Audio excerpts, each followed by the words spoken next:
We have 95,000 chemicals estimated that are allowable in all of our products in the United States. Manufacturing chemicals, building materials, and construction, but we also have chemicals that are in personal care, cleaning products. We have over 1,200 known food additives that are completely unregulated. Welcome to Wellness Within. We would like to thank Koinonia Family Services, Consolidated Communications, and Merchants Bank of Commerce, who in part sponsor this podcast. Join us for relaxing meditations and enlivening conversations about topics that support wellness in the presence of cancer. To access our class schedule, to make a donation, or to sign up for our newsletter, please visit wellnesswithin.org. Hello and welcome to the Wellness Within podcast. This is Stevie Hannickel, and today we are deeply honored to have Dr. Aly Cohen joining us. She is a certified rheumatologist and integrative medicine physician, as well as an environmental health expert in Princeton, New Jersey. She has collaborated with the Environmental Working Group, Cancer Schmancer, and other disease prevention organizations. She's the co-author of the amazing book, Non-Toxic: Guide to Living Healthy in a Chemical World. In 2015, she created the smarthuman.com to share environmental health, disease prevention, and wellness information with the public. You can find her podcast by the same name, The Smart Human, and you can also find her TED Talk on YouTube. Our conversation today is aimed to help empower you with information and practical tools. So welcome, Dr. Aly Cohen. Thank you so much for having me. We are so excited to have you here with us today. To start our conversation, will you share a bit about you and how you got started focusing on educating others about reducing exposure to chemicals and radiation? So I don't want to bore people who might have heard this story before, but this is truly the story and the beginning of it all. And I talk about it actually throughout the introduction. That's the focus of the introduction of the book, because I wanted to appeal to people's senses that, we all start off as novices in many areas. And that's exactly what I was. Even as a practicing physician, I was, I think practicing about 5 years at the time with 2 young babies and just trying to keep my life in order when my dog, who was really my firstborn, got really sick. And he was a gorgeous golden retriever. And we just didn't know why he was sick. And it turned out that he, at 4.5 years of age, was diagnosed with autoimmune hepatitis, which is when the body's immune system is triggered to attack him or someone at their liver. And so he really had a tiny liver and didn't live very long beyond that until about 5 years of age. And I was heartbroken because the ironies of being, not only just a mom of this beautiful golden and wanting to have his life long as I could make it, I was an autoimmune disease doctor. I still am. I'm a rheumatologist practicing. I see all autoimmune diseases as well as everything else. But the irony that this dog had something that was so rare for dogs, but specifically for goldens, was really pretty heart-wrenching. As I was trying to figure out what might have triggered his immune system, made him ill, was it his drinking water? We live in New Jersey. Was his water contaminated? Was his dog food contaminated? There had been some issues of that in the past, and the news especially. What about his flea and tick collar? What about the plastic toy that he always had in his mouth? I mean, he sucked on that toy 24/7. And I started to think about what could have done this to him. And as I was researching some of these issues for animals and pets in this country, I was blown away at the lack of regulatory oversight, the lack of testing required for thousands and thousands of chemicals that we use every day, from personal care products that we put on our bodies, on our children's bodies, feminine care products that we put inside our bodies, drinking water. I learned about drinking water contaminants and the actual regulatory failures of that, food chemicals, the fact that we have thousands of untested food chemicals that are allowed in our food. So it was sort of a mind-blowing experience, because here I was, a physician, and looking at my cat in the kitchen going, how did I not know this? I was never taught this in medical school. This is so clearly related to human health, let alone pet health. And yet nothing was ever on my radar to have understood this or known about it. So it became not only a journey of, oh my gosh, look at this, but what do I do about it? And how do I not speak up on this issue when I know that these are contributing to even my own field of rheumatology and autoimmunity? So that was really the start of this. And in short, I was at the time, trying to explore nutrition and other programs that were outside of medicine, because even medical school today doesn't teach nutrition, but 5 hours in 4 years, which is mind blowing in and of itself. So my worlds collided because I was working with Environmental Working Group, who I'd learned so much from in this journey, and became sort of a speaker for them to try to get this into hospital systems and to let doctors know that this is an issue and the data behind it. And then Dr. Weil was the program, Arizona Center for Integrative Medicine, which is now called the Andrew Weil Center for Integrative Medicine. That I was just beginning as full scholarship. I wouldn't have done it if it wasn't a full scholarship. And those two worlds collided. And pretty soon, this concept of environmental health really took off. And it was all very serendipitous to get one book deal with, Andrew Weil's group for academia for Oxford, and then this book. And so, honestly, if my dog had lived a long, healthy life, I don't know if I'd be doing this. So I really do dedicate almost everything I do and everything I've gained from this on any level to my dog. So that's really powerful. Wow. And just to touch on too, I did read your book, and I have to say it's really an invaluable resource. It's everything I was really looking for and wanting to research this topic. It's written in clear language. It's based on scientific evidence. It's filled with tools, tear-off sheets, and recipes, and just amazing tips, really designed to help readers and not just scare them.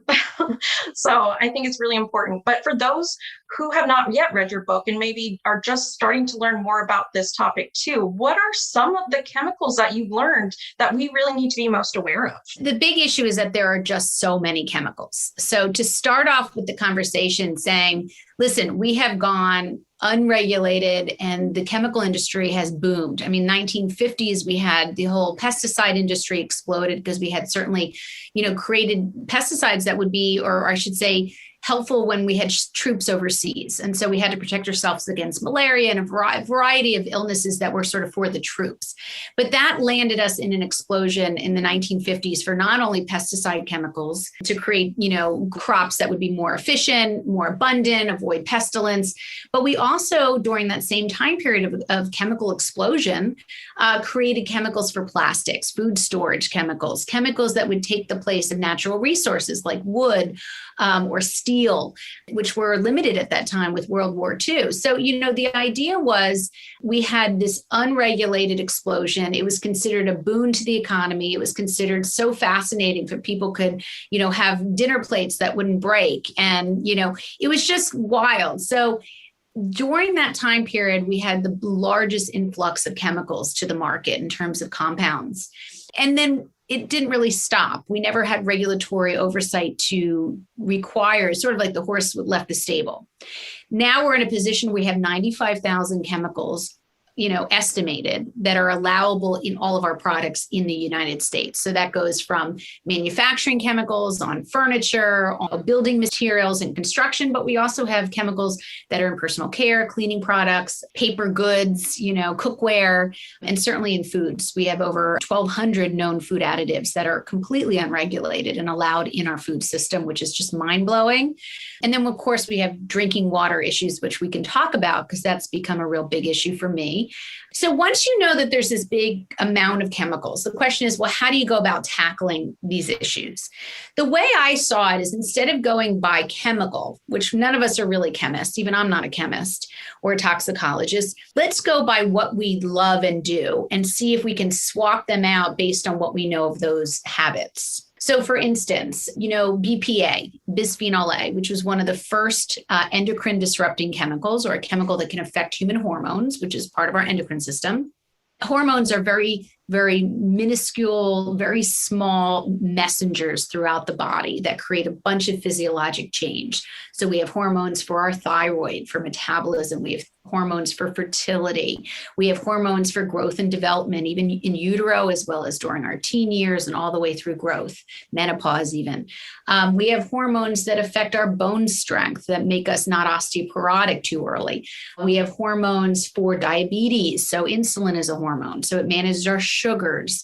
And we have hormones that are sensitive, that can create cancers. Obviously, breast, testicular, prostate, uterine, thyroid, all can be related to these hormones. So if you have chemicals that can mimic those hormones that are natural to the body, and now you have these outside chemicals that have now been shown to either mimic or disrupt either at the receptor or some part of that chain of communication, now you're looking at things that are not working properly. And through evolution, we've constructed these hormones to be very efficient at very low levels for all the messaging. And so this is a real problem in modern day life. So when I think about things like BPA, which is again one of the earliest endocrine disrupting chemical that was identified, we know that it fattens up chickens. They used it in agricultural because it was a hormone disruptor. So it could actually make chickens larger, believe it or not. Now it's used current in modern day life. BPA was taken out of baby bottles in 2012 only by my co-author, by the way, who's a world-renowned researcher, and his colleagues. But it was bad enough for baby bottles that are plastic in 2012 to remove it, to ban it in the US market, but it was certainly not bad enough for some reason to get it out of all the other products that we find ourselves using it. So canned foods, for instance, all canned foods and drinks, whether they're organic foods or not, all canned foods, almost 99.99% of them have BPA or plastic lining in the cans to prevent the food, for food contact, to prevent the metal touching the food inside or the drinks inside. So one way to reduce BPA exposure, which is an endocrine disruptor, is to actually try to, move towards frozen foods or move towards fresh foods, things that don't require a can for storage. And often that can be even cheaper. If you're getting frozen organics, for instance, very, very cheap compared to even frozen fresh food. Organic fresh food. So that's one exposure. BPA can also be on things like handling receipts. It seals the ink on top of the receipts. So airplane tickets, parking tickets. In fact, BPA was found in people's blood that were checkout people, because they handle receipts. So one practical way to work on that, if you don't want to switch your job, which I don't blame people, is to just wear either nitrile gloves during work or wear Band-Aids on your fingertips so that you don't absorb that. So there's all these practical tips. But what I wanted the book to do is kind of take you from your life, your real life, and show you through your own habits in your own life how to make those swaps instead of saying, this is a terrible class of chemicals. This is a terrible class of chemicals. Because there's all different ways to divide it up. You have heavy metals, metals are in fish, metals are in a bunch of different things, plumbing. I wanted it to be looked through the eyes of someone who's just living their life. It's really startling. Like you're talking about here too, I think one of the big takeaways is we have to be proactive ourselves. Right? We have to advocate for ourselves and be mindful of what we surround ourselves with or put into our bodies, bring into our homes. Because as you mentioned earlier, there's not really any kind of regulation that's going on, sadly. So it is put upon the consumer.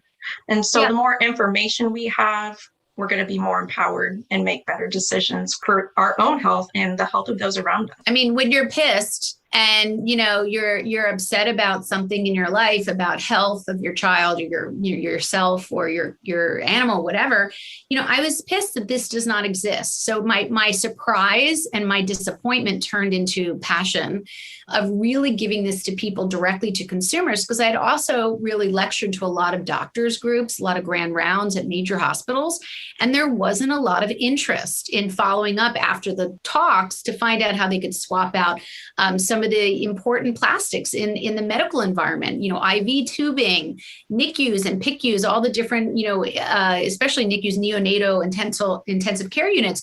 Those are a huge source of chemicals for these infants that don't really have the ability to break those chemicals down. And guess what? There's actually a group called Healthcare Without Harm that can teach doctors and people who buy the supplies in respiratory units and hospital systems to swap out for those plastics that don't have those harmful chemicals. But not a lot of people pursued it. And when I realized that even doctors have, a lot on their plate, they don't get any education on this, it becomes less of a priority for them than it is to, with 15 minutes appointments to really push that kind of preventative information and more to kind of push the drugs and some of the things that we are taught.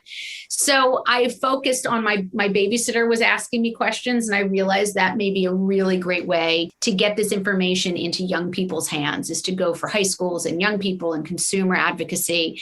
And so far, so good. I think this is where people can be reached. And that's what I'm trying to do. I love that. This information can be really overwhelming, obviously, and especially for someone who may already be facing a cancer diagnosis, like many of our listeners on this podcast.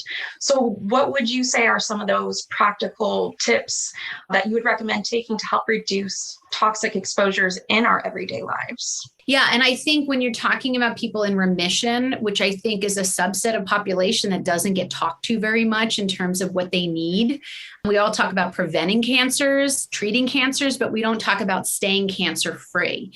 And I think that is incredibly important since the numbers for staying in remission for many, many cancers is super, super great, even with commercial, or I should say conventional, cancer care.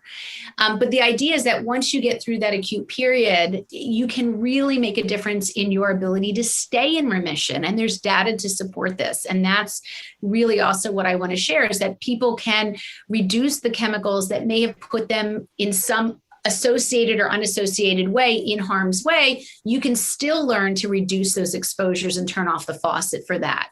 So for instance, I start with the low-hanging fruit.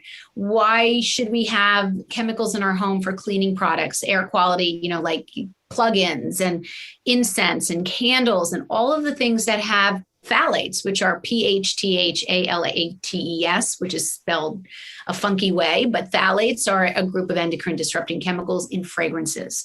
So one way is to remove things that have fragrance. In this country, it's a proprietary blend. In other words, consumers aren't even privy to the information of what is in the word fragrance or perfume on a label.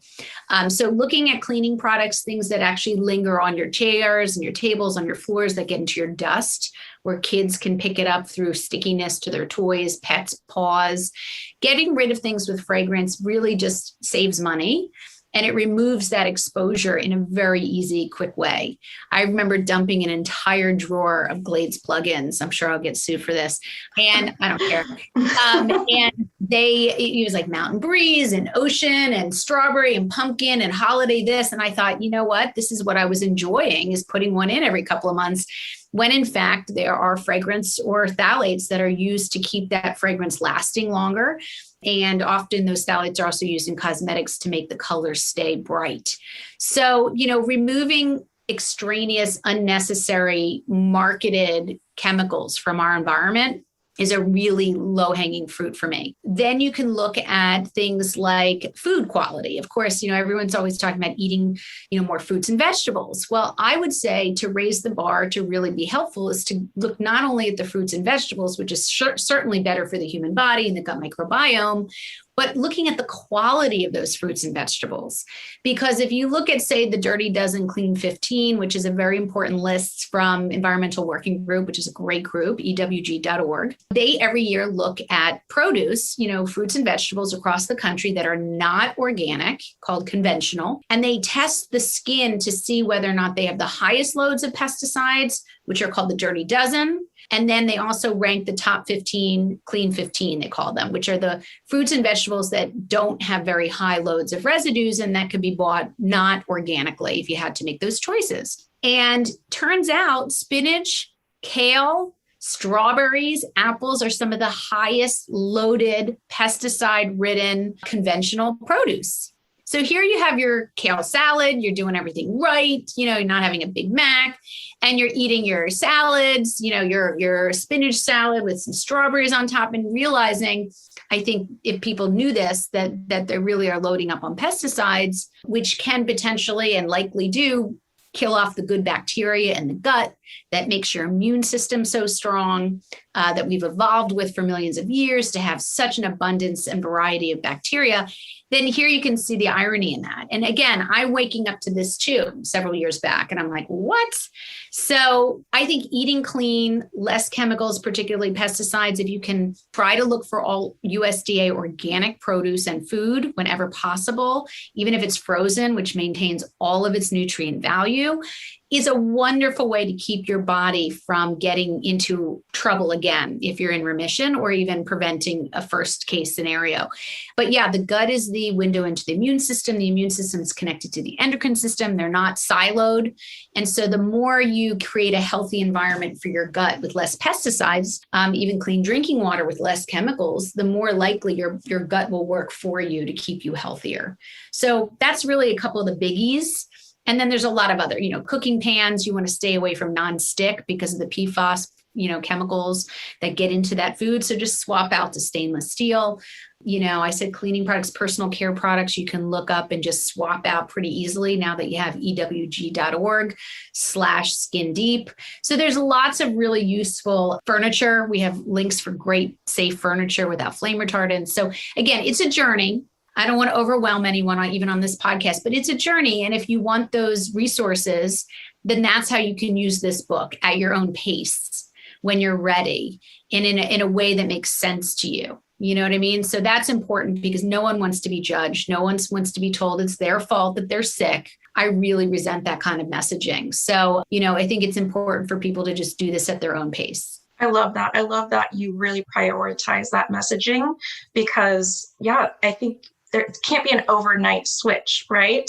Can't just, maybe you with your certain products, you can just dump them all out, the low hanging fruit. But there's other ones like our cleaning products, like our furniture, like our food products. We're not just going to dump that all and make a switch. How about our hair? I'm still coloring my hair. I threw myself under the bus for the TED Talk because I thought now's the time to fess up. I like coloring my hair. Now, you could argue in the book, I have a lot of data about darkening your hair with some of those dyes, maybe actually more, problematic. And that's where the data, a lot of it is, not as much on the lightening of your hair. But, this was one of the last things I wanted to get rid of because I'm like, okay, I'll do everything else, but I don't want to not be a blonde, even if I'm a fake blonde. And I think that, there's something human there because we're all trying to look good, feel good, So I have the human factor involved in everything I do because I feel like it's also a reasoning and it kind of helps me get through my own choices as well. But we are human at the end of the day. And I think that that's something that people need to keep in mind, even with their diet, nutrition.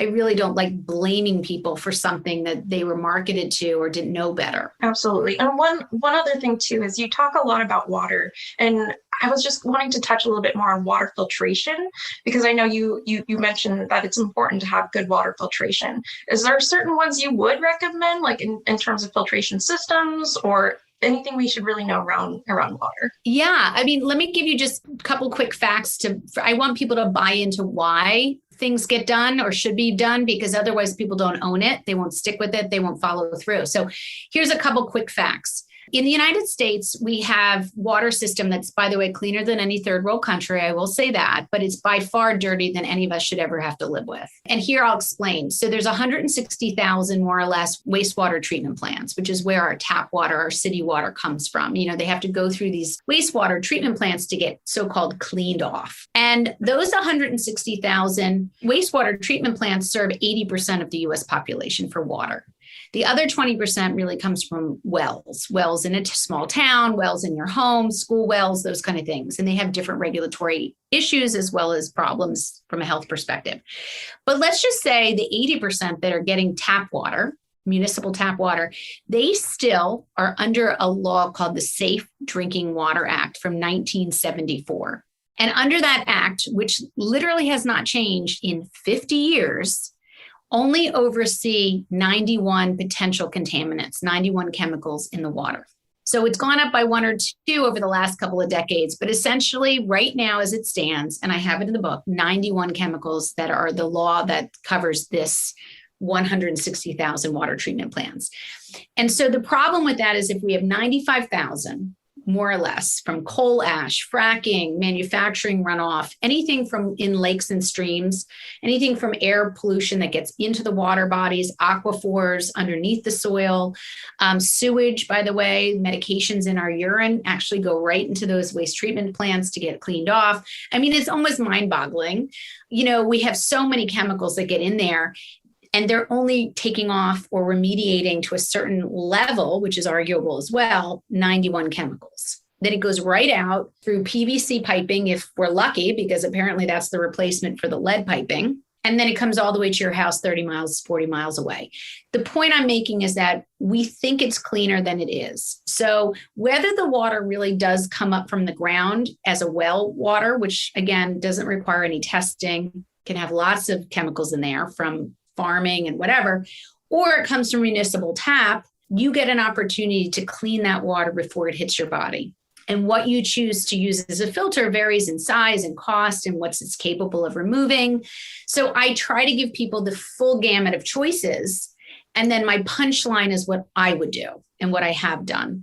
So I start off with, we used to have Brita filters and zero water, which are called carbon block. It's a big chunk of carbon and it catches a lot of stuff as its water's running through it. And then you drink the water after it's run through the carbon block. The problem is because it's so fast, it can only remove so much. So think of the physics of that. Now, if you have something on the opposite extreme called a reverse osmosis water filter, which are now $275, if you get a good one that's reputable, certified, and, I can give you some information, but I don't promote anything. An RO filter has so much surface area and actually fills up a very small tank while you're sleeping, while you're not there, because the pressure has to be incredibly low to clean that much through so much surface area. And that is why it's the most aggressive way of cleaning drinking water that we have available. In fact, dialysis, my dad and my brother are both kidney specialists. They have federally monitored reverse osmosis water for their dialysis patients across the country, right? Mm-hmm. So if that's the case, why shouldn't we all be doing that for our own bodies, not just people with dialysis and kidney issues? So that to me, since they're so inexpensive and they're really not, $150 to put in by a plumber, unless you have someone handy around the house, $40 a year to change out the cartridges. And of course, you got to make sure it's a really good brand and not be taken by a lot of these water companies that are really hitting the market. That's a whole nother issue. You can do this all by yourself. And we try to talk about it in the book. But essentially, you have extremes. You can do water filters, through a pitcher, a faucet filter that's of carbon, your refrigerator door. They're good, but they're not, to me, as aggressive and even within cost as putting up front money for an RO filter and filling up at home and taking it with you in glass and stainless steel. That's super helpful to know. I felt like water is one you really stress. So I had to make sure we talk a little bit about that. So thank you so much. So as we kind of start wrapping up this conversation today, I was wondering if you have any final thoughts, whether it be, cleaning and sanitizing products, since those have increased, or just really any other general tips that you'd want to leave our listeners with today. Sure. And we got this in Under the Wire in the cleaning section. We have a whole chapter on cleaning products, not only how to make some of your own, which are super easy, but also how to look them up and find ones that you can just buy at the store that are not filled with toxic chemicals. But, COVID hit pretty quickly right before this went to publication, or to print, I should say. And we got in a lot of good information about the difference between cleaning versus disinfecting. And there's a very big difference because disinfectant often implies there's a lot harsher chemicals. Doesn't mean you need them, but that's how they're marketed. And I get very upset when I see this on TV with all these, chemicals being on doorknobs and where your kids play, and we got to get rid of these germs. Well, in fact, we've lived for many, many years with that microbiome that's actually healthful. So when you do disinfect and you do antimicrobials, you often wipe out all the good guys too that feed our body and sort of, make us healthy. But in terms of COVID, isopropyl alcohol, rubbing alcohol, 70% or greater, can kill all the COVID you want and still be very safe for humans. So I carry a spray bottle in my pocketbook. I have one in my exam room. I have one in my car. I put one in my parents' car, either the wipes, the spray. The spray doesn't require wipes, so it's actually better for the environment. But I just spray on my hands, rub, and walk away. And I know whatever's on there is dead. And soap and water is great too. If you do it long enough, that can also get rid of COVID, mind you. But you don't have to use a lot of these really quaternary compounds. There's a whole host of chemicals that are really harmful that are being marketed towards the COVID fight. And unless you're in an environment like a hospital or really in nursing homes, I would not even go near that. I would really stick to chemicals that are much cleaner and safer, like isopropyl alcohol. There are bleach concentrations that I did put in this book, but it came with lots of exceptions. in terms of precautions for what you put on your, for eye protection, skin protection, mouth protection, how diluted it should be. And again, that's an exception for environments that really have that kind of scary traffic for COVID. So that's a big one. And then I would say kind of survey your environment as you walk through it, whether it's your home, whether it's your school, whether it's your workplace, and see how much, as I said with the TED Talk, if people look that up, how many exposures we're really getting on a daily basis from an air quality perspective. We can open our windows. We can put plants in our home. We can clean with vinegar and water. We don't have to use these sprays that are marketed. And what we put on our skin and our feminine care products are really kind of important because we do it every day. So changing out habits, even tea and coffee, I always use organic because you heat them up to such high temperatures. Removing plastics wherever you can, because glass is available now pretty inexpensively. So I hope that's enough usable stuff. But again, I post Monday, Wednesday, Friday on the Smart Human thank you for plugging, but that's my sort of way to educate people with nuggets. And so I hope people will follow on Instagram and Facebook and Twitter. And also there's a newsletter and then the podcast if people want to listen to really smart researchers and lawyers talk about their stuff. I think it's kind of fun. Awesome. Thank you so much. And we're going to go ahead and post all those links you just mentioned in the episode show notes too. So, and again, I highly recommend her book, Non-Toxic Guide to Living Healthy in a Chemical World as well. So thank you again, Dr. Aly Cohen. It was such a pleasure having you, and your work is invaluable. I look forward to seeing what you do next. And thank you to our listeners for joining. Please take a moment to go and rate and review our podcast. Taking a moment to rate and review and also share our podcast with others helps us reach more people who can greatly benefit from our services. And make sure to subscribe as we have more guided meditations and conversations with experts coming your way. Take care, everyone.